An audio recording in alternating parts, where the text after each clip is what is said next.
મારું નામ વામિકા છે.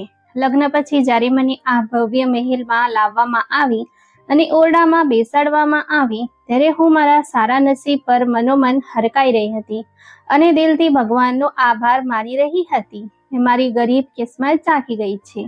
હું હજી આ નવી દુનિયાના સપના જોઈ જ રહી હતી ત્યાં જ ઓરડાનો ભારે લાકડાનો દરવાજો અચાનક ખુલ્યો અને મોંઘા દાગીનાથી લદાયેલી એક સુંદર સ્ત્રી અંદર પ્રવેશી. તે કોઈ મોટી રાજકુમારીની જેમ મારી નજીક આવી અને અત્યંત ક્રૂરતાથી મારી ટચલી આંગળી ઊંચી કરીને ઝેરીલા અવાજે બોલી, રમીલા, તે ફૂલ બહુ સરસ પસંદ કર્યું છે. ચાલ, તને જે બાળક થશે તે પણ સુંદર જ થશે. જોકે તારી લોભી માં એ તારી બોલી લગાવી છે તને અહીં વેચવા માટે. તાણીએ કેટલા પૈસા લીધા છે? હું આઘાતમાં તેના ચહેરા તરફ જોઈ રહી હતી. ત્યાં જ તેણે અચાનક મારા વાળ પોતાની મુઠ્ઠીમાં પકડી લીધા અને એક જોરદાર ઝટકા સાથે ચીસ પાડીને કહ્યું, સાંભળ છોકરી, પોતાની જાતને આ હવેલીની માણકડ સમજવાની ભૂલ ન કરતી. તને અહીં માત્ર બાળકો પેદા કરવા માટે જ લાવવામાં આવી છે અને જેવું તને બાળક થશે હું પોતે તને ધક્કો મારીને આ હવેલીમાંથી બહાર કાઢી મૂકીશ. જ્યારથી મેં હોશ સંભાળ્યો ત્યારથી મેં મારી જાતને એક ખૂબ જ ગરીબ અને પછાત વિસ્તારના એક જર્જરિત તૂટેલા મકાનમાં જોઈ. અમે બે બહેનો હતી, જેમાં હું વામિકા અને પ્રભા જે મારી નાની બહેન હતી, જે સ્વભાવે અત્યંત ધૈર્યવાન અને શાંત હતી. અમારું ઘર માટી અને કાચી ઈંટોનું બનેલું હતું, જેની છત વરસાદમાં અવારનવાર ટપકતી હતી અને મારી માતા પડતી વસ્તુઓને સરખી કરવા માટે દિવસ રાત સખત મહેનત કરતી હતી. માતા વહેલી સવારે ઉઠીને આસપાસના ધનિક લોકોના ઘરોમાં કપડાં અને વાસણો માંજવા નીકળી જતી, જેથી તે અમને ખવડાવી શકે.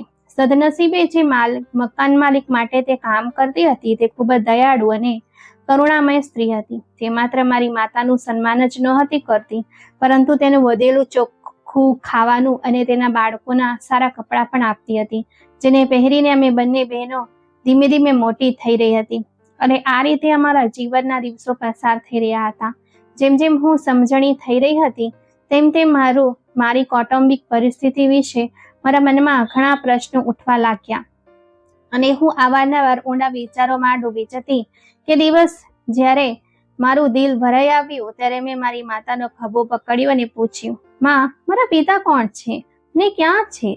તેઓ આપણને આ લાચારી અને મુશ્કેલી સ્થિતિમાં છોડીને ક્યાં ચાલ્યા ગયા છે? મારા પિતા આપણી સાથે કેમ નથી રહેતા? મારી વાત સાંભળીને માતાની આંખોમાંથી જૂના જખમોના આંસુ વહેવા લાગ્યા. તેણે ઊંડો શ્વાસ લીધો અને ધ્રુજતા અવાજે મને કહ્યું કે તારા પિતા ભારે ખોટા કામે ટેવાયેલો માણસ હતો. જે વ્યક્તિ પોતાના બાળકો કરતા પોતાના ખોટા કામને વધુ પ્રેમ કરતી હતી તેણે આ નરકની આગ ઓલવવા માટે ઘરનું ફર્નિચરનો એક એક ટુકડો અને ખાટલા સુદ્ધા વહેંચી દીધા હતા.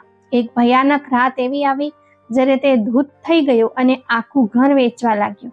મને બહુ ડર હતો કે તે પોતાના ખોટા કામની ખાતર મને કે તે મારી નિર્દોષ દીકરીઓને વહેંચી ન દે.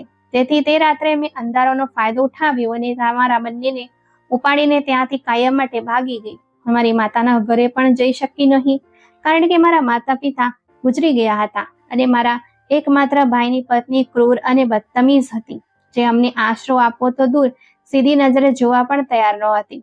જો હું ત્યાં ગઈ હોત તો તારા પિતા ત્યાં પણ પહોંચી ગયા હોત અને આપણને ફરી પોતાની સાથે પાછા લઈ આવ્યા હોત.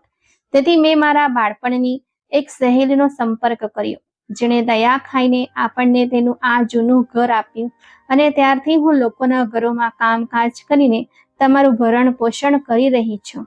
મારી માતાની આ વાત સાંભળવા છતાં મારા અણસમજુ મનમાં પિતાનો પ્રેમ એક ધૂંધળો વિચાર હજુય હતો. તેથી મેં જીદ કરી, મમ્મી, તમે ક્યારેય મારા પિતાને ફરીથી પ્રયત્ન નથી કર્યો? કદાચ આટલા વર્ષોમાં તેઓ સુધરી ગયા હોય, કદાચ તમારા મનમાં તેમના વિશે ખોટો ખ્યાલ હોય. તેઓ આપણને કેમ વહેંચે? છેવટે એક સગા પિતા પોતાની જ દીકરીઓનો સોદો કેવી રીતે કરી શકે? જો અમે તેમની સાથે હોત તો કદાચ તેઓ પરિસ્થિતિના માર્યા અમારા માટે કમાવાનું શરૂ કરી દે અને અમારું ધ્યાન રાખત. મારી અજ્ઞાનતા અને જીદ ભરેલી વાતો સાંભળીને મારી માતાએ પોતાના વહેતા આંસુ લૂછી અને કહ્યું, તું એ માણસની ક્રૂરતા નથી જાણતી. તે કોઈ સામાન્ય માણસ ન હતો જેના દિલમાં દયા જાગે. તેમના દિલમાં એટલો બધો ડર હતો કે તેઓ મને મારા પિતાનું નામ લેવા પણ નહોતા દેતા. પણ મારા અંદરની બેચેની શાંત થતી નહોતી અને હું વારંવાર કહેતી કે આપણે ચોક્કસપણે એકવાર આપણા જૂના ગામે જવું જોઈએ અને શોધવું જોઈએ કે તેઓ જીવતા છે કે નહીં. સમય આ રીતે જ પસાર થતો ગયો અને અમે જુવાન થઈ ગયા. મને બાળપણથી જ બળવા લખવાનો બહુ શોખ હતો, એટલા માટે શાળાએ જતી આજુબાજુની છોકરીઓના સાથે મારે પાકી દોસ્તી હતી. તેઓ શાળામાં જે કંઈ પણ મળતી હું બપોરે તેમની સાથે બેસીને તે શીખી લેતી, જેના કારણે હું ગુજરાતી ખૂબ સરસ રીતે લખતા વાંચતા શીખી ગઈ. મારી પાસે કોઈ ઔપચારિક ડિગ્રી નહોતી. જેમ જેમ હું મોટી થઈ રહી હતી તેમ તેમ મારામાં એક નવો આત્મવિશ્વાસ જાગી રહ્યો હતો. મારી માતા અવારનવાર કહેતી કે તારો દેખાવ અને સ્વભાવ બિલકુલ તારા પિતા જેવો જ છે, જેના કારણે ક્યારેક ક્યારેક મને મારા પોતાના ચહેરા પર જ નફરત થવા લાગતી, કારણ કે હું વિચારતી કે જો મારા પિતા ખરેખર એટલા જ ખરાબ હતા તો મારો દેખાવ તેમના જેવો કેમ છે. પરંતુ મારી બધી જીત સામે આખરે મારી માતા મૌન થઈ જતી. એક દિવસ જ્યારે મારાથી ઘરની આર્થિક સ્થિતિ અને માતાની બગડતી તબિયત જોવા ન મળી ત્યારે મેં સીધું જ કહી દીધું, માં, હવે હું મોટી થઈ ગઈ છું.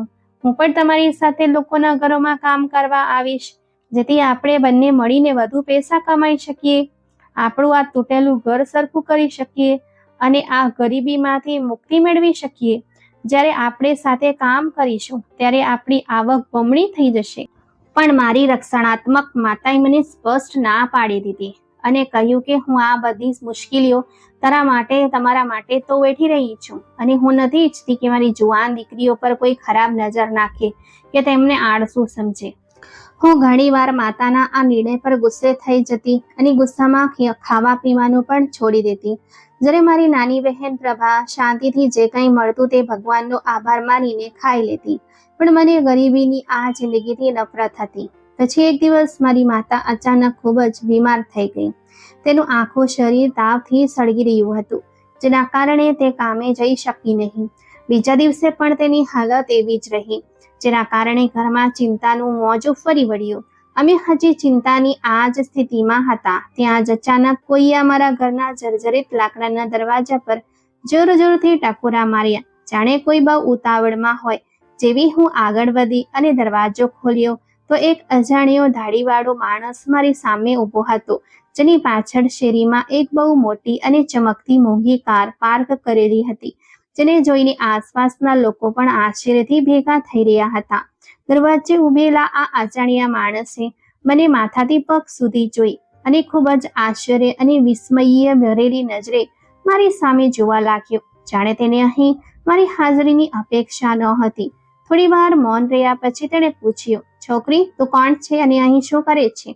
મને તેનું આ રીતે અચાનક પૂછવું ગમ્યું નહીં. મેં પણ સહેજ ચીડાયેલા અવાજે જવાબ આપ્યો, પહેલા એ કહો કે તમે કોણ છો? તમે પોતે અમારા ઘરના દરવાજે આવ્યા છો? મારો આ તીખો અને બેબાક જવાબ સાંભળીને તેના ચહેરા પર સહેજ સ્મિત આવી ગયું અને તે ધીમા અવાજે વાત કરવા લાગ્યો, ખરેખર હું એ જાણવા આવ્યો છું કે કાશીબેન કેમ છે? શું તું તેમની શું થાય છે? મેં ત્વરિત જવાબ આપ્યો કે હું તેમની મોટી દીકરી છું. આ સાંભળીને તેણે કહ્યું, અચ્છા, તો તું એમની દીકરી છે. ખરેખર તારી માતા જે મોટા ઘરમાં કામ કરે છે, હું ત્યાંની માલકણનો દીકરો છું અને તેઓ છેલ્લા 2 દિવસથી કામે નથી આવ્યા, એટલે મારી માતાએ મને તેમના ખબર અંતર પૂછવા અને તેઓ કેમ ઠીક નથી એ જાણવા માટે મોકલ્યો છે. એટલામાં મારો અવાજ સાંભળીને મારી માતા પણ રૂમની બહાર આવી ગઈ અને આ યુવાનને જોઈને તેની સાથે વાત કરવા લાગી, જ્યારે હું ત્યાંથી હટીને રૂમમાં જતી રહી. સાચું કહું તો મને તેની મોટી ચમકતી કાર, તેના મોંઘા કપડાં અને તેનું આકર્ષક વ્યક્તિત્વ ખૂબ ગમ્યા હતા અને હું તેના દેખાવથી પ્રભાવિત થઈ ગઈ હતી. તેના ગયા પછી મેં જિજ્ઞાસાથી માને તેના વિશે પૂછ્યું તો તાણે એક ઠંડો નિસાસો નાખીને મને કહ્યું કે આ મારી માલકનનો એકમાત્ર દીકરો છે, મિલન. તે પરણેલો છે અને તેના લગ્નને 9 થી 10 વર્ષ થઈ ગયા છે, પણ તે હજુ સુધી સંતાન સુખથી વંચિત છે.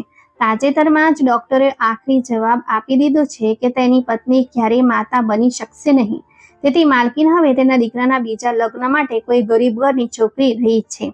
બીજા દિવસે માં સંપૂર્ણપણે ઠીક ન હોવા છતાં મજબૂરીમાં કામે પાછી ગઈ, કારણ કે ઘરનો ચૂલો સળગાવવો જરૂરી હતો. સાંજે જ્યારે તે કામ પતાવીને ઘરે પાછી આવી ત્યારે તેનો ચહેરો ઉતરેલો હતો. તે એકદમ શાંત અને ઉદાસ હતી. જો હું તેને કંઈ પણ પૂછતી તો તે કોઈ ઊંડા વિચારમાં ખોવાઈ જતી. માતાની આ સામાન્ય હાલત જોઈને મારું દિલ બેસી ગયું. હું આગળ વધતી તેનો ખભો હલાવ્યો અને આતુરતાથી પૂછ્યું, શું વાત છે માં? જ્યાંથી તું આવી છે ત્યાંથી તું એવી રીતે ચૂપચાપ બેઠી છે, જાણે કોઈ બહુ મોટી મુશ્કેલીમાં હોય. માતાએ વાત ટાળવાનો પ્રયત્ન કરતા કહ્યું, કંઈ નથી, બસ થાક લાગ્યો છે. અને આટલું કહીને તે કપાળ પર હાથ રાખીને સૂઈ ગઈ. પણ હું તેની વાત માનવાની નહોતી. હું મારી માતાની બાજુમાં બેસી ગઈ અને જીદ કરવા લાગી, મને કહો શું વાત છે? એટલામાં મારી નાની બહેન પ્રભા પણ આવી ગઈ. માતાની આ હાલત જોઈને હું સ્તબ્ધ થઈ ગઈ હતી. આખરે મારી માતાએ લાચારીથી મારી સામે જોયું અને ભારે આવાજે કહ્યું, વામિકા, આજે મારી માલકીને મને એક એવી વાત કહી જેણે મારા પગ નીચેથી જમીન સરકાવી દીધી છે. તેમનો દીકરો મિલન, જે ગઈકાલે અહીં આવ્યો હતો, તે તારી સાથે લગ્ન કરવા માંગે છે. માલકીને આજે મારા ખબર અંતર પૂછતા તારો હાથ માંગ્યો છે અને તે તને પોતાની વહુ બનાવવા માંગે છે. આ સાંભળીને હું ખુશીથી ઉછળી પડી. મારા અંદર ખુશીઓનું એક તોફાન જાગી ગયું. મેં તરત જ મારી માતાને કહ્યું, તેમની પાસે આટલી મોટી કાર છે, તે કેટલો અમીર અને સારો યુવાન છે. એક મિનિટ પણ બગાડ્યા વગર આ સંબંધ માટે તરત જ હા પાડી દો. તમારી દીકરીના નસીબનો તારો ચમકવાનો છે અને આપણી ગરીબી હંમેશા માટે ખતમ થઈ જશે. જ્યારે મારી માતાએ મારી આ અતિશય ખુશી જોઈ ત્યારે તેણે ખૂબ જ આશ્ચર્ય અને દુઃખ સાથે મારી સામે જોયું અને તેણે કહ્યું કે હું લોહીના આંસુએ રડી રહી છું કે આ સવાલ પર હું તમને નિર્દોષને ક્યાં લઈ જાઉં? આવા સ્વાર્થી અમીરોની બુરાઈથી હું તને કેવી રીતે બચાવું? અને તું એટલી પાગલ થઈ રહી છે કે તને આની પાછળ છુપાયેલું દર્દ દેખાતું નથી?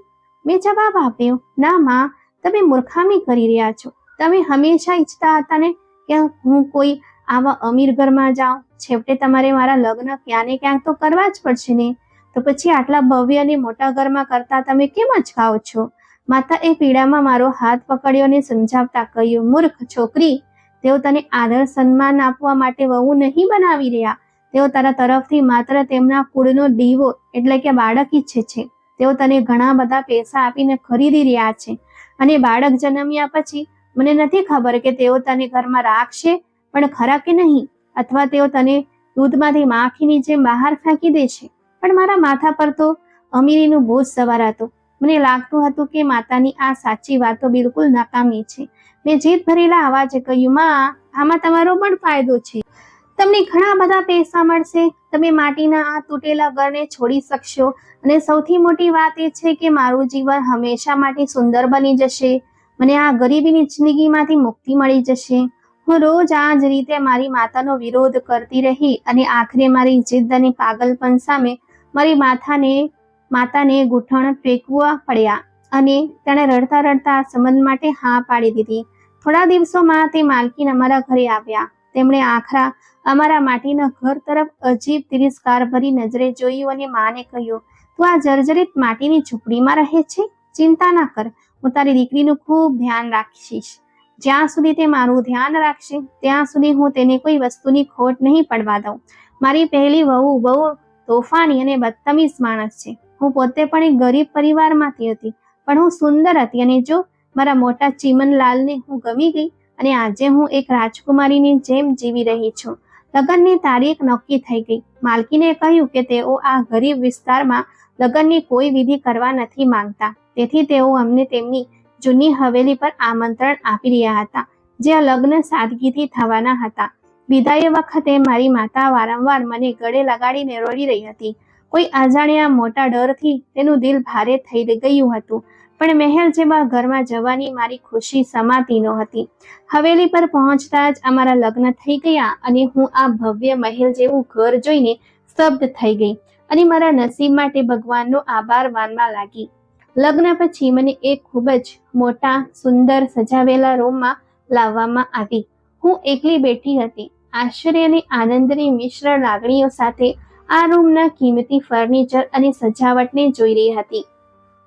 ત્યાં જ અચાનક રૂમનો દરવાજો ખુલ્યો અને એક સ્ત્રી અંદર આવી. તાણીએ સોનાના કિંમતી અને ભારે દાગીના પહેરેલા હતા. તે દેખાવમાં ખૂબ જ સુંદર હતી અને એક અત્યંત અભિમાની મહારાણી જેવી લાગતી હતી. તે ખૂબ જ અહંકાર સાથે ચાલતી મારી પાસે આવી. તેણે અત્યંત ક્રૂરતાથી પોતાની આંગળીઓ વડે મારી ટચલી આંગળી ઊંચી કરી અને મારા ચહેરાને ધ્યાનથી જોયા વગર 25-30 ભર્યા અવાજે બોલી, બહુ સરસ પસંદ કર્યું છે. ચાલ, તને જે બાળક થશે તે પણ સુંદર જ હશે. જોકે તારી લોભી માએ તારી કેટલી બોલી લગાવી છે અને અહીં વેચવા માટે કેટલા પૈસા લીધા છે. તેનો ઝેરીલો આવાજ સાંભળીને હું બિલકુલ શાંત થઈ ગઈ. મારો ચહેરો આશ્ચર્યથી સંકોચાઈ ગયો. મારી પ્રતિક્રિયા જોઈને તેને ગુસ્સો વધુ વધી ગયો. તે મારી નજીક આવી અને અચાનક મારા વાળ ખૂબ જ જોરથી પકડીને હલાવ્યા.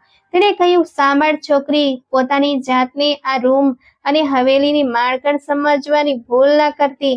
તને અહીં માત્ર બાળકો પેદા કરવા માટે જ લાવવામાં આવી છે. જેવું તારા ખોળામાં બાળક આવશે અને અમને અમારું બાળક મળી જશે એટલે હું તને ધક્કો મારીને બહાર કાઢી મૂકીશ. તેથી સારું રહેશે કે હું તને પહેલા દિવસથી તારી ઓકાત બતાવી દઉં. તું અહીં એક નોકરાણીથી વિશેષ કોઈ નથી. જો હું ઈચ્છત તો બાળક દત્તક લઈ શકત, પણ નાના સાહેબને પોતાનો લોહી જોઈએ છે. એટલા માટે તેમણે તારે જેવી કચરા સમાન છોકરીને અહીં ઉપાડી લાવવી પડી. આટલું કહીને તેણે એક મોટો અને ભયાનક અટ્ટહાસ કર્યો, જેણે મારા આખા અસ્તિત્વને હચમચાવી દીધું અને તે ગર્વથી રૂમની બહાર નીકળી ગઈ. મારી સોતનના ઝેરીલા શબ્દો સાંભળીને મારું દિલ ખરાબ રીતે ધ્રુજી ઉઠ્યું. હું તીવ્ર ચિંતા અને ડરથી ઘેરાઈ ગઈ, કારણ કે મેં મારા જીવનમાં ક્યારેય આવી ભયાનક વાતો સાંભળી નહોતી અને મને અંદાજ પણ નહોતો કે આ ઘરમાં આવું ખરાબ વાતાવરણ જોવા મળશે. હું નાની હતી અને મારું મન કાચું હતું, તેથી આ દિલના દર્દમાંથી મારી જાતને બચાવવા જેટલી બુદ્ધિ અને સમજણ મારામાં નહોતી. બીજી સવારે જ્યારે બધા જેને નાના સાહેબ કહીને બોલાવતા હતા, એટલે કે મારા પતિ મિલન રૂમમાં આવ્યા અને આ એ જ માણસ હતો જે અમારા દરવાજે આવ્યો હતો. તેણે મને આટલી ડરેલી જોઈને સ્મિત સાથે કહ્યું, કેમ છોકરી, હવે તું કેમ બોલતી નથી? પોતાના માટીના ઘરના દરવાજે જ્યારે તું બંધ હતી ત્યારે તો તું બહુ કડકાઈથી વાત કરતી હતી. તેની પહેલી પત્નીના કારણે હું પહેલાથી જ ડરેલી હતી, એટલે હું ચૂપ રહી અને તેની સાથે વાત ન કરી. શરૂઆતના થોડા દિવસો તો મારા પતિનું વર્તન મારી સાથે બિલકુલ ઠીક રહ્યું, પણ ટૂંક સમયમાં જ મને સત્યની ખબર પડી ગઈ કે તે તેની પત્ની સામે તદ્દન લાચાર છે. તે તેનાથી એટલો ડરે છે કે તે તેના ઈશારા પર નાચે છે અને તેની સામે પૂંછડી પટપટાવે છે. મારી સોતન આરોહી મને દિવસ રાત હુકમ કર્યા કરતી હતી. તે મને તેની નોકરાણી સમજતી હતી. તેણે હવેલીના ઘણા બધા કામોની જવાબદારી મને સોંપી દીધી હતી. અહીં સુધી કે મારા પતિએ પણ મારી સાથે બેસવા કે વાત કરવા માટે પહેલા તેની પત્નીની પરવાનગી લેવી પડતી હતી. આ સમય દરમિયાન મારી માતાએ પણ હવેલીમાં કામ કરવાનું બંધ કરી દીધું હતું અને હવે મારી માતા સાથે કોઈ સંપર્ક રહ્યો ન હતો, કારણ કે મને હવેલીની બહાર જવાની બિલકુલ મંજૂરી નહોતી. મારી માને અહીં આવવાની સખત મનાઈ ફરમાવી હતી. એકવાર હવેલીના એક જૂના નોકરે મને છુપી રીતે કહ્યું કે કાશીબેન તમને મળવા આવ્યા હતા. આ સાંભળીને હું પાગલની જેમ દરવાજા તરફ દોડી, જેથી હું મારી માતાને ગળે લગાડીને રડી શકું. પણ ત્યાં ઉભેલા ચોકીદારે દરવાજો જ ન ખોલ્યો, કારણ કે મોટી માલકણનો સખત આદેશ હતો કે તેમને અંદર આવવા દેવા નહીં. મારી પાસે મોબાઈલ ફોન ન હતો અને સૌથી મોટી વાત તો એ હતી કે મારી ગરીબ માતા પાસે પણ ફોન ન હતો. તો અમે વાતચીત કેવી રીતે કરીએ? માલકણે નોકર દ્વારા માને કહેવડાવી દીધું હતું કે તમારી દીકરી બિલકુલ ઠીક છે, તમારે ચિંતા કરવાની કોઈ જરૂર નથી. આ જાલમોએ મને અને મારી માતાને એકબીજાને એક ઝલક પણ જોવા ન દીધી. થોડા મહિનાઓ પછી જ્યારે આ લોકોને ખબર પડી કે ભગવાને મને સંતાન પ્રાપ્તિના સારા સમાચાર આપ્યા છે, ત્યારે હવેલીનું વાતાવરણ થોડું બદલાયું. માલકણ અને મારી નનંદ હવે મારા ખાવા પીવા અને આરામનું ખૂબ ધ્યાન રાખવા લાગ્યા, પણ તેની પાછળ તેમનો પોતાનો સ્વાર્થ હતો. તે પછી મારા પતિનો પલંગ બીજી જગ્યાએ ખસેડવામાં આવ્યો. મેં તેમને ફરી ક્યારેય જોયા નહીં. આખો મહિનો વીતી ગયો હતો. તેઓ ના તો મારા રૂમમાં આવ્યા કે ના તો મને તેમની સાથે વાત કરવા દીધી. તેઓ દર મહિને મને મેડિકલ ચેકઅપ માટે હોસ્પિટલ લઈ જતા. મોટી માલકણ પડછાયાની જેમ મારી સાથે રહેતી અને મારી દરેક હિલચાલ પર નજર રાખતી. મને હવેલીના એક રૂમમાં કેદી તરીકે રાખવામાં આવી હતી. તે સમયે મને મારી માતાના શબ્દો યાદ આવ્યા. તે મને સમજાવતી રહી, પણ હું તેનું માનતી નહોતી અને જીદ પર અડી રહી. પછી એ દિવસ આવ્યો જ્યારે મારી ડિલિવરીનો સમય નજીક હતો. તેઓ મને તે રૂમમાંથી બહાર લઈ આવ્યા. હું અંદરથી તૂટી ગઈ હતી અને ખૂબ ચિંતિત હતી કે આ ક્રૂર લોકો મારું બાળક પણ મારી પાસેથી છીનવી લેશે અને મને બહાર ધકેલી દેશે. મને ખબર નહોતી કે તેઓ મારી સાથે શું કરશે. આજે 7 મહિના પછી મારા પતિ હોસ્પિટલ જવા માટે મારી સાથે કારમાં બેઠા હતા. હોસ્પિટલ પહોંચીને જરૂરી તમામ ટેસ્ટ કરાવ્યા બાદ મને લેબર રૂમમાં દાખલ કરવામાં આવી. જ્યારે હું રૂમમાં એકલી હતી ત્યારે ત્યાં હાજર મહિલા ડોક્ટરે મારી આંખોમાંથી સતત વહેતા આંસુ જોઈને મારી બાજુમાં બેઠા અને પ્રેમથી પૂછ્યું, શું થયું દીકરી? આ હાલતમાં તું આટલી બધી કેમ રડી રહી છે? મેં ઢસકા ખાતા ખાતા કહ્યું કે મને મારી માતાની બહુ યાદ આવે છે. ડોક્ટરે કહ્યું, તારી માતાને અહીં બોલાવી લે. મેં રડતા રડતા જવાબ આપ્યો, હું તેમને બોલાવી શકું તેમ નથી. મને એ પણ ખબર નથી કે આખરે મારી માતા ક્યાં છે અને કઈ હાલતમાં છે. પછી મેં રડતા રડતા ડોક્ટરને મારી આખી કહાની કહી કે કેવી રીતે બહાર ઉભેલા લોકો મારું બાળક મારી પાસેથી છીનવી લેવા અને મને અહીંથી બહાર કાઢી મૂકવા તૈયાર બેઠા છે. હું તેમના પગે પડીને રડવા લાગી અને વિનંતી કરવા લાગી, ભગવાનના ખાતર મને અને મારા બાળકને આ ક્રૂર લોકોથી બચાવો. હું જીવનભર તમારી આભારી રહીશ. મારી વાર્તા સાંભળીને આ દયાળુ ડોક્ટરનું હૃદય પીગળી ગયું અને તેમને મારા પર ઊંડી દયા આવી. તે દિવસે મારું મોટું ઓપરેશન થવાનું હતું અને બધું નક્કી થઈ ગયું હતું. ડોક્ટર મિલન અને તેના પરિવારને તારીખ નક્કી કરવા અને કાનૂની કાગળિયા પૂરા કરવા માટે બહાર ઊભા રહ્યા. મેં બહાના બનાવ્યા અને તે ડોક્ટરની મદદથી હોસ્પિટલના પાછળના દરવાજે એક ભરોસાપાત્ર ડ્રાઈવરની વ્યવસ્થા કરી. મને ખબર ન હતી કે હોસ્પિટલમાં બહાર તે લોકો સાથે શું ડ્રામા ચાલી રહ્યો હતો, પણ તે ડ્રાઈવર મને ત્યાંથી બહાર કાઢીને બીજા શહેરની એક મોટી હવેલી જેવી હોસ્પિટલમાં લઈ ગયો. ત્યાં હું એક ખૂબ જ પ્રેમાળ અને દયાળુ ડોક્ટર સાનવીને મળી. તેમણે તરત જ મારું ઓપરેશન કર્યું અને તેમની હોસ્પિટલમાં મારી ખૂબ સારી સંભાળ રાખી. જ્યારે હું હોશમાં આવી અને મારી તબિયત થોડી સુધરી ત્યારે મને ખબર પડી કે ભગવાને મને જોડકા દીકરાઓની આશીર્વાદ આપ્યા છે. આનંદ અને દુઃખની મિશ્રણ લાગણીઓ સાથે હું રડી પડી. જ્યારે હું ચાલવાને લાયક થઈ ત્યારે મેં આ દયાળુ ડોક્ટરના પગ પકડી લીધા અને કહ્યું કે હું તમારી હોસ્પિટલમાં સાફ સફાઈ ને તમામ પ્રકારના કામ કરીશ. બસ મને અને મારા બાળકોને અહીં માથું છુપાવવા માટે એક નાનો રૂમ આપી દો. તે મહિલા ડોક્ટર મારી આખી કહાણી પહેલાથી જ જાણતા હતા. તેમણે સહાનુભૂતિ દર્શાવીને મને એક રૂમ આપ્યો અને મેં ત્યાં કરવાનું કામ શરૂ કરી દીધું. હોસ્પિટલમાં કામ કરતી વખતે હું નર્સિંગ અને સારવાર વિશે ઘણું બધું શીખી ગઈ હતી. આ હોસ્પિટલની બહાર એક વયોવૃદ્ધ ચોકીદાર બેસતા હતા. તે ખૂબ જ નબળા હતા. મેં નોંધ્યું કે જ્યારે પણ હું ત્યાંથી પસાર થતી ત્યારે તેઓ મારી તરફ વિચિત્ર અને વિચારશીલ આંખોથી જોતા હતા. એક દિવસ મારાથી રહેવાયું નહીં એટલે હું તેમની પાસે ગઈ અને કહ્યું, કાકા, હું અવારનવાર જોઉં છું કે જ્યારે હું કામ પર જાઉં છું ત્યારે તમે મને ખૂબ જ એકી ટશે જુઓ છો. તેનું કારણ શું છે? તે વૃદ્ધ માણસે સહેજ સ્મિત કર્યું અને કહ્યું, દીકરી, મારે એક નાની દીકરી હતી. તેનો દેખાવ બિલકુલ તારા જેવો જ હતો.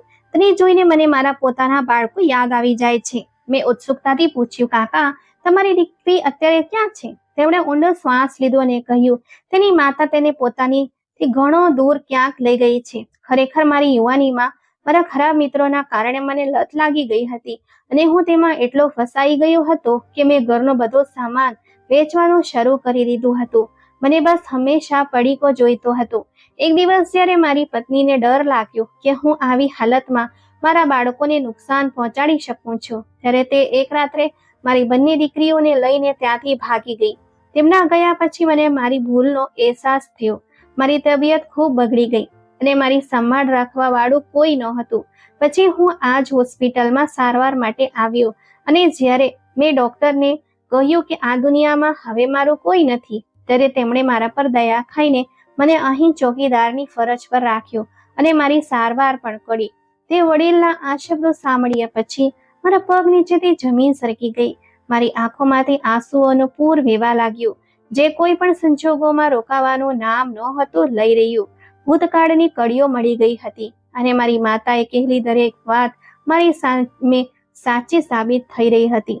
તેમણે મારા માથા પર હાથ મૂક્યો અને ગભરાઈને મને પૂછ્યું, દીકરી, તું કેમ રડે છે? શું વાત છે? તેથી મેં રડતા રડતા કહ્યું, પિતાજી, હું તમારી એ જ અભાગી મોટી દીકરી છું, જેનો દેખાવ તમારો જેવો જ છે. મારી વાત સાંભળીને તે વૃદ્ધ માણસ આશ્ચર્યચકિત થઈ ગયા. પછી મેં તેમને મારા લગ્ન અને તે હવેલીની આખી કહાણી કહી. તે દિવસે ભગવાને મને મારા પિતા પાછા આપ્યા. ભગવાનના દરેક કામમાં કોઈ હેતુ હોય છે, અને હું પણ અહીં મારા પિતાને મળવા જ આવી હતી. અમે પિતા પુત્રી બંને એકબીજાને વળગીને ખૂબ રડ્યા. પિતાએ મને રડતા રડતા કહ્યું કે તેમણે અમે ખૂબ પ્રયત્ન કર્યા હતા, પરંતુ અમારો કોઈ પત્તો મળ્યો ન હતો. હવે અમે હોસ્પિટલની નજીક એક નાના ઘરમાં રહેતા હતા. હું મારા 2 બાળકો સાથે મારા પિતાના ઘરે રહેવા ગઈ, અને અમારા જીવનમાં થોડી શાંતિ આવી. એક દિવસ હોસ્પિટલના ડોક્ટરે મને બોલાવી અને ખૂબ જ ચિંતિત આવાજમાં કહ્યું કે તારા સાસરીવાળા અને નાના સાહેબ તને અને બાળકોને બધે રહ્યા છે.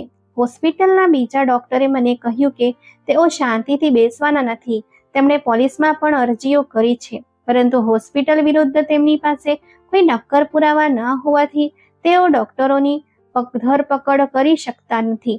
પણ તેઓ તને પૂરેપૂરો પ્રયાસ કરી રહ્યા છે. તેથી બધું સારું રહેશે કે તું 2-3 દિવસ ઘરની બહાર બિલકુલ ન નીકળે. ડોક્ટરની સૂચનાથી મેં ઘરમાં જ રહેવાનું શરૂ કર્યું. હું આખો દિવસ બાળકોની સંભાળ રાખતી, અને સાંજે જ્યારે મારા પિતા ફરજ પૂરી કરીને ઘરે આવતા ત્યારે અમે બધા શાંતિથી મળીને જમતા અને સમય વિતાવતા. મારા બાળકો હવે મોટા થઈ રહ્યા હતા, પરંતુ મારા દિલમાં મારી માતાની તડપ દિવસે દિવસે વધી રહી હતી. મને એ જૂની જગ્યા, એ પાડોશ યાદ આવ્યો જ્યાં મારી માતા અને બહેન રહેતા હતા. એ દિવસ બાળકોને મારા પિતા પાસે મૂકીને બહાર નીકળવાની તક મળી. હું મારા એ જૂના તૂટેલા માટીના ઈંટાવાળા ઘર તરફ ચાલી નીકળી. જ્યારે હું ત્યાં પહોંચી ત્યારે અમારું ગામ સાવ ઉજ્જડ લાગતું હતું. મેં પાડોશમાં ઉભેલી એક મહિલાને પૂછ્યું, અહીં 2 દીકરીઓ સાથે રહેતા કાશીબેન ક્યાં ગયા? તે મહિલા એક દુઃખ સાથે માથું ગુણાવ્યું અને કહ્યું કે થોડા મહિના પહેલા પોલીસ આવી હતી અને તેમને પોતાની સાથે લઈ ગઈ. ત્યારથી અમને કોઈ અંદાજો નથી કે તેઓ ક્યાં છે, કઈ હાલતમાં છે અથવા ક્યાં ગયા છે. આ સાંભળીને મારું હૃદય દુઃખ અને આઘાતથી તૂટી ગયું. મને ખાતરી થઈ ગઈ કે નાના સાહેબ અને માલકોને મારા પર દબાણ લાવવા અથવા બાળકોની ભાડ મેળવવા માટે મારી નિર્દોષ માતાને પોલીસને હવાલે કરી દીધી હશે. તે સમયે હું આ અમીર લોકો સામે કોર્ટમાં જવા કે તેમની સામે ઊભા રહીને મારી માતા ક્યાં છે તે પૂછવા માટે સક્ષમ ન હતી. ન તો મારી પાસે એટલી શક્તિ કે પૈસા હતા. હું બસ આખો સમય રડતી અને હવેલીની ક્રૂરતાને યાદ કરીને ચિંતિત રહેતી. મેં આ વાત મારા પિતાને જણાવી નહોતી. મેં તેમને માત્ર એટલું જ કહ્યું હતું કે આ જૂના ઘરમાં માતા ન મળી, કારણ કે જો મેં તેમને આ બધું કહ્યું હોત તો તેઓ ખૂબ ચિંતિત થઈ જાત અને અમે આ ઠગોની જાળમાં ફસાઈ જાત. લાચાર થઈને રડવા સિવાય હું કંઈ કરી શકતી નહોતી. મારો મોટો દીકરો રિયાન 8 વર્ષનો, બુદ્ધિશાળી, નીડર અને અત્યંત તે તેની ઉંમરના અન્ય બાળકો કરતાં ઘણો વધુ સમજદાર હતો અને ઘરની પરિસ્થિતિને ઊંડાણપૂર્વક અનુભવતો હતો, કારણ કે તેણે નાનપણથી જ મારી સાથે આવી જ પરિસ્થિતિઓ જોઈ હતી. એક દિવસ જ્યારે તેણે મને ભૂતકાળની યાદોમાં ખોવાયેલી અને આંસુ વહાવતી જોઈ, ત્યારે તે મારી નજીક આવ્યો અને તેના નાના હાથોથી મારા આંસુ લૂછતા ખૂબ જ હિંમત સાથે કહ્યું, માં, જો તમે મને પરવાનગી આપો તો હું તમારી આ સમસ્યાનો અંત લાવી શકું છું અને તમને મદદ કરી શકું છું. તમે મને તમારી સાથે એ હવેલીમાં લઈ જઈ શકો છો જ્યાં તમારી સાથે અન્યાય થયો હતો. બસ મારી એક વાત સાંભળો, ત્યાં મારા જોડકા ભાઈનો ઉલ્લેખ ન કરતા. તમે તેમને માત્ર એટલું જ કહેજો કે હું જ તેમનો એકમાત્ર દીકરો છું. મેં આશ્ચર્યથી તેની સામે જોયું અને કહ્યું, એ લોકોને ખબર નથી કે મેં જોડકા બાળકોને જન્મ આપ્યો છે? આપણે તેમની સાથે જૂઠું કેવી રીતે બોલી શકીએ? તેઓ જાણતા હતા કે હું જોડકા બાળકોને જન્મ આપવાનું છું. આના પર રિયાન ખૂબ જ દૃઢ મનથી જવાબ આપ્યો, માતા, તમે તેમને કહેજો કે એક બાળક જન્મતી વખતે જ મરી ગયું હતું અને માત્ર હું જ બચ્યો હતો. તેઓ મને ખુશી ખુશી પોતાની સાથે રાખશે, કારણ કે હું તેમના પરિવારનો વારસદાર છું, તેમનો પોતાનો દીકરો, તેમનું પોતાનું લોહી. જ્યારે હું ત્યાં ભણી ગણીને આ બધી મિલકત અને હવેલીનો માલિક બનવા સક્ષમ થઈ જઈશ, ત્યારે હું મારી માતાને એ બધી ઇજ્જત, ગરિમા અને અધિકારો અપાવીશ જેની તેઓ હકદાર છે. જેમણે તેમને દુઃખ પહોંચાડ્યું છે તેમની પાસેથી હું હિસાબ લઈશ. જ્યારે મેં મારા દીકરાની આ હિંમતભરી અને સાહસિક વિચારસરણીનો ઉલ્લેખ મારા પિતા સામે કર્યો ત્યારે તેમણે ઊંડો શ્વાસ લીધો અને કહ્યું, પામિકા, હવે તારો દીકરો ઘણો સમજદાર થઈ ગયો છે. તે જીવનની કડવાશ અને બધી બાબતોને બહુ સારી રીતે સમજે છે. જો તું ઈચ્છે તો તારી માતાને અને તારા અધિકાર માટે આવું કરી શકે છે. તેમાં કંઈ ખોટું નથી. પરંતુ મારું દિલ અંદરથી ધ્રુજી રહ્યું હતું અને મારી હિંમત ચાલતી નહોતી. કોણ જાણે એ ક્રૂર લોકો મારા નિર્દોષ બાળક સાથે કેવો વ્યવહાર કરશે. આટલા વર્ષો પછી જ્યારે હું ત્યાં જઈશ ત્યારે મારો કેવો તમાશો બનશે. પરંતુ માતાના પ્રેમ અને સંજોગોથી મજબૂર થઈને આખરે મેં મારું દિલ મજબૂત કર્યું અને મારા દીકરા રિયાન સાથે તે ભયાનક હવેલી તરફ નીકળી પડી. જ્યારે અમે હવેલીના ભવ્ય ગેટ પર પહોંચ્યા અને ચોકીદારે અમારા આવવાની જાણ કરી ત્યારે અમને અંદર બોલાવવામાં આવ્યા. પરંતુ જેવી અમે હવેલીમાં એન્ટ્રી કરી ત્યાંનું વાતાવરણ બદલાયેલું હતું અને તે એક વિચિત્ર જગ્યા લાગતી હતી. ખબર પડી કે સમયનું ચક્ર ફરી ગયું હતું અને મારી અભિમાની સૌખ્યનું બદલાના બહાને એક ભયાનક અકસ્માતમાં મૃત્યુ થયું હતું. જ્યારે મિલન એટલે કે નાના સાહેબ હવે ઢળતી ઉંમરના એક એકલા અને ઉદાસ માણસ જેવા દેખાતા હતા. સમયનો થાક તેમના ચહેરા પર સ્પષ્ટપણે દેખાઈ રહ્યો હતો. જેવી તેમની નજર મારા પર અને મારી બાજુમાં ઉભેલા રિયાન્સ પર પડી, તેમની આંખો આશ્ચર્ય અને લાગણીઓથી ભરાઈ આવી. તેઓ ઝડપથી આગળ વધ્યા અને ભારે અવાજે બોલ્યા, વામિકા, તું આટલા વર્ષોથી ક્યાં હતી? તું અચાનક મારા બાળકને લઈને ક્યાં ચાલી ગઈ? મેં મારી જૂની કડવાશ વ્યક્ત કરતા કહ્યું, જો હું ત્યાંથી ભાગી ના હોત તો તમારી પત્ની અને તમારી માતાએ મારું બાળક મારી પાસેથી છીનવી લીધું હોત અને મને ઘરની બહાર ધકેલી દીધી હોત, અથવા કદાચ મારો જીવ પણ લઈ લીધો હોત. હું કોઈ પણ ભોગે મારા બાળકોથી દૂર રહેવાનું સહન કરી શકતી નહોતી મિલન, તેથી હું ભાગી ગઈ. મારી વાત સાંભળીને મિલનને માથું ગુણાવ્યું અને કહ્યું, ભગવાનનો સોગંદ, મારો એવો કોઈ ઈરાદો નહોતો. હું તને આ ઘરમાંથી કાઢી મૂકવા નહોતો માંગતો. હા, મારી પહેલી પત્નીના ઈરાદા ચોક્કસપણે ખરાબ હતા અને તે કાવતરા ઘડી રહી હતી. પણ તું મારી પત્ની હતી, મારા બાળકોની માતા હતી. હું તો બસ એ સમયની રાહ જોઈ રહ્યો હતો કે બાળક આ દુનિયામાં આવે જેથી હું તને તારું સાચું સ્થાન આપી શકું. તે પાછા આવીને બહુ સારું કામ કર્યું અને જ્યાં સુધી તારી માતાનો સવાલ છે, હું તેમના વિશે કશું જ જાણતો નથી. માએ તારી ભાડ મેળવવા માટે તેમને થોડા દિવસો માટે પોલીસ દ્વારા પરાણે જેલમાં રખાવ્યા હતા, પરંતુ તેઓ પોતે જ તારા વિશે કંઈ જાણતા ન હોવાથી પોલીસે તેમને વહેલા મુક્ત કરી દીધા હતા. તે પછી તેઓ ક્યાં ગયા તે મને ખબર નથી. મેં રિયાંશનો હાથ પકડ્યો અને મિલનને કહ્યું, આ લો તમારી અમાનત. હું તમને માત્ર એટલું જ કહેવા આવી છું કે તમારો દીકરો મોટો થઈ ગયો છે અને તેનો સાચો વારસદાર હવે તમારી સામે છે. હવે હું મારી માતાની બહેન પ્રભાને શોધવા જઈ રહી છું અને હું મારું જીવન તેમની સાથે વિતાવીશ. જેવી હું પાછી વળીને જવા લાગી, મિલન ઝડપથી આગળ આવ્યા અને મારો રસ્તો રોકીને ખૂબ જ આજીજી કરતા અવાજે કહ્યું, ભગવાનના ખાતર હવે મને છોડીને ના જા. હવે તું માત્ર મારા બાળકની માતા જ નહીં, મારી પત્ની પણ છે. મેં તારી સાદગી, તારી નિર્દોષ વાતો અને તારા ચરિત્રને કારણે તને પસંદ કરીને તારી સાથે લગ્ન કર્યા હતા. મેં ક્યારેય અમીર ગરીબના ભેદભાવ વિશે વિચાર્યું ન હતું. હું તો બસ એટલા માટે શાંત હતો કારણ કે હું એ સમયની રાહ જોઈ રહ્યો હતો જ્યારે આપણું બાળક આ દુનિયામાં આવે અને હું તને તારું સાચું મહત્વ આપી શકું. મને હંમેશા ડર રહેતો હતો કે મારી પહેલી પત્ની તેની ઈર્ષ્યા અને ગુસ્સામાં તને અથવા તમારા આવનારા બાળકને નુકસાન ના પહોંચાડે. તેથી હું શાંત રહ્યો અને તેણે જે કર્યું તે કર્યું. બાકી હું તને આ ઘરમાંથી કાઢી મૂકવાનું વિચારી પણ ન શકતો. તું આ પરિવારની વહુ છે, જેણે આ પરિવારને વારસદાર આપ્યો છે. તે અહીંથી ભાગી જવાની આટલી મોટી ભૂલ કેમ કરી? હવે મારી માતા આ દુનિયામાં નથી રહ્યા. મારી પહેલી પત્ની પણ મૃત્યુ પામી છે. આ વિશાળ હવેલી સાવ ખાલી પડી છે. હું અહીં એકલો જ મારા જીવનના દિવસો ગણી રહ્યો છું. હવે તમે બધા તમારા ઘરે પાછા આવી જાઓ. મિલનના આ શબ્દો સાંભળીને અને તેમની આંખોમાં સચ્ચાઈ જોઈને મને સમજાયું કે કદાચ તેઓ પોતાની જગ્યાએ સાચા હતા અને સંજોગોએ તેમને મજબૂર કર્યા હતા. તેમની વાતો સાંભળ્યા પછી મેં મનમાં ભગવાનનો આભાર માન્યો કે તેઓ મારા પતિ છે અને મારા જીવનના આ મુશ્કેલ સમયમાં મારા ભગવાને મારી બાળપણની એ ઈચ્છા પૂરી કરી જે હું અવારનવાર કોઈ અમીર પરિવાર, મોટી કાર અને અઢળક સંપત્તિ જોઈને કરતી હતી. ભગવાને મને તે બધું જ મારી ઇજ્જત સાથે પાછું આપ્યું. જ્યારે મેં મિલનનો હાથ પકડ્યો અને તેમને સારા સમાચાર આપ્યા કે તેમને એક નહીં પણ 2 જોડકા દીકરા છે, જે ભગવાને તેમને આપ્યા છે. અને બીજો દીકરો તે સમયે મારા પિતા પાસે છે. તેઓ અત્યંત આનંદિત થઈ ગયા અને તેમની આંખોમાંથી કૃતજ્ઞતાના આંસુ વહેવા લાગ્યા.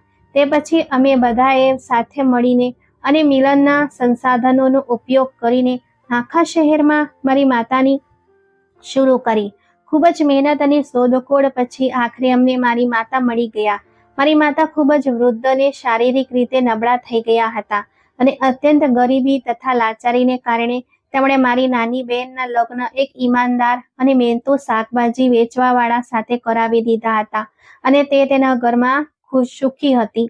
ભગવાનની કૃપાનો એવો ચમત્કાર થયો કે જ્યાં મને મારા પતિ અને ઘર મળ્યા, ત્યાં મારા પ્રયત્નો પછી મારા માતા પિતા જેઓ આટલા વર્ષોથી વૃદ્ધ અને અલગ થઈ ગયા હતા, તેઓ પણ ફરી એકબીજાને મળ્યા અને તેમના જૂના ઝઘડા હંમેશા માટે ખતમ થઈ ગયા. હવે હું મારા પતિ, મારા બાળકો સાથે, મારા માતા પિતા સાથે મારી હવેલીમાં ખૂબ જ શાંતિ, સન્માન અને સુખનું જીવન જીવી રહી છું. ક્યારેક હું ભૂતકાળની કડવાશને યાદ કરું છું અને મને વિચાર આવે છે કે જો હું તે રાત્રે હોસ્પિટલમાંથી ભાગી ન હોત તો કદાચ મારે આવી મુશ્કેલ પરિસ્થિતિઓ, રડવાનો અને છુપાઈ જવાનો દિવસો અને મારા સાસરીવાળાના આ સ્વરૂપનો સામનો ન કરવો પડત. પરંતુ બીજી જ ક્ષણે મારા દિલમાં એક વિચાર આવે છે કે જો હું હોસ્પિટલમાંથી ભાગી ના હોત અને બીજા શહેરમાં ન ગઈ હોત તો ત્યાં ચોકીદાર તરીકે કામ કરતા મારા જૂના પિતાને હું કેવી રીતે મળી શકી હોત. એ વાત સાચી છે કે સર્વશક્તિમાન ભગવાનના દરેક કામમાં કોઈને કોઈ સર્વશ્રેષ્ઠ હિત અને શાણ પણ છુપાયેલું હોય છે. તે લોકોને મુશ્કેલીઓમાંથી પસાર કરીને શ્રેષ્ઠ માર્ગે પર લાવે છે અને તેમનો લાખ આભાર જેમણે મારા જીવનનો અંત આટલો સુંદર બનાવ્યો. તો મિત્રો, સમય ગમે તેટલો મુશ્કેલ હોય પણ ઈશ્વરના ન્યાય અને તેની યોજના પર હંમેશા ભરોસો રાખવો જોઈએ, કારણ કે દરેક અંધારી રાત પછી એક સોનેરી સવાર ચોક્કસ આવે છે. તો મિત્રો, આજની આ વાર્તા તમને કેવી લાગી? લાઈક, કોમેન્ટ અને શેર કરીને જરૂરથી જણાવજો. અને જો મારા ચેનલ પર નવા છો તો પ્લીઝ સબસ્ક્રાઇબ કરજો. આપણે ફરી મળીશું એક નવી વાર્તામાં. આભાર.